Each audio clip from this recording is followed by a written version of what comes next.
Today is August 17th.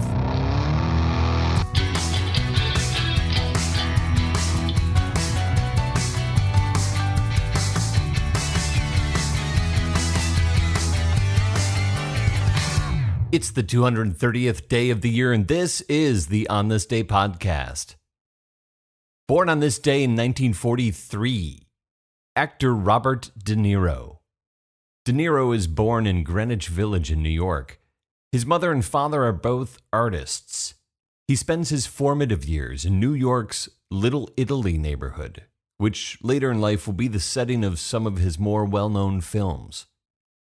When DeNiro is 10, he gets his first role, that of the Cowardly Lion in the school production of The Wizard of Oz.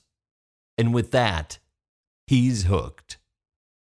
He drops out of school at age 16 to pursue acting full-time. Sure, like any aspiring actor, he wants to be a star. But he says as he gets into it, it becomes more complicated than that. He says, quote, to totally submerge into another character and experience life through him without having to risk the real-life consequences. Well, it's a cheap way to do things you would never dare to do yourself. He lands a couple of bit parts in the late 1960s and early 70s. Like many Hollywood luminaries, one of his first roles is in a Roger Corman film, the 1970 Corman classic Bloody Mama. De Niro's breakthrough comes with the 1973 film Mean Streets, directed by another Corman graduate, Martin Scorsese. They meet at a Christmas party in 1971, and both realize that they knew each other on the streets of Little Italy as teenagers. Scorsese recalls that 1971 meeting saying, quote, I said to him, hey, didn't you used to hang around Hester Street? Bobby didn't answer, just stared at me. He doesn't look at you, he considers you. So I stared back. Then I remembered. It was Kenmare Street, the Kenmare Gang. And Bobby goes, heh. Scorsese casts De Niro in the role of Johnny Boy in Mean Streets, and the movie puts both of them on the Hollywood star map. And it's the first of their many collaborations that produce, for each of them, some of their most definitive films. Taxi Driver, Raging Bull, The King of Comedy, with De Niro starring as the psychotic stand-up comedian Rupert Pupkin.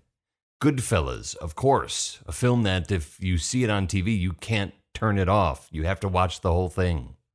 Cape Fear, and Casino. If there's one thing Robert De Niro is best known for, it's the lengths he goes to get into a role. While preparing for Taxi Driver, he gets a cab driver's license and works the streets of New York on his weekends off. And it's as the character of Travis Bickle in Taxi Driver that he utters what becomes his signature line, "You talking to me?" For the film Raging Bull, he spends a year training in the boxing ring to get in shape and to nail Jake LaMotta's boxing style. And then he turns right around and gorges himself, putting on 60 pounds to more accurately portray the older Jake LaMotta. It's a role for which he wins an Academy Award for Best Actor. For the role of the young Vito Corleone in The Godfather Part 2, De Niro masters a flawless Sicilian dialect and endlessly studies Marlon Brando's portrayal of the older Vito Corleone. As De Niro says, quote, I didn't want to do an imitation of Brando, but I wanted to make it believable that I could be him as a young man. It was like a mathematical problem. De Niro wins his second Academy Award for Best Supporting Actor for The Godfather Part 2. And if there's another thing De Niro is known for, it's his intense desire for privacy. He's quiet and reserved, and he's an observer. Friends describe him as always, quote, soaking up new characters, new situations. He's always watching, observing. De Niro sets up shop in the Tribeca neighborhood of New York, opening a production company there in 1989 called Tribeca, a few restaurants, and the Greenwich Hotel. Following the 9/11 attacks on the World Trade Center in 2001, De Niro and partners accelerate their plans for a film festival and found the Tribeca Film Festival in 2002 as a way to stimulate cultural and economic growth in Lower Manhattan. Robert De Niro, born on this day in 1943, is considered to be one of the greatest film actors ever in the history of cinema. As Marlon Brando said about him, quote, "I doubt if he knows how good he is." You talking to me? You talking to me? Well, then who the hell else are you talking? You talking to me? Well, I'm the only one here. There are 136 days left in the year. On This Day is produced by me, Dave Schultz. Thank you very much for listening. I really appreciate it.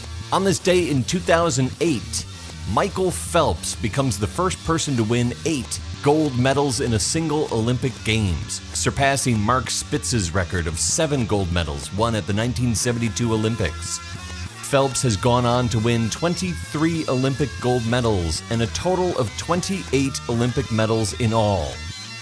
28 at least until he decides to come out of retirement again. So if you're still listening, What are you, stupid or what? talk to you tomorrow.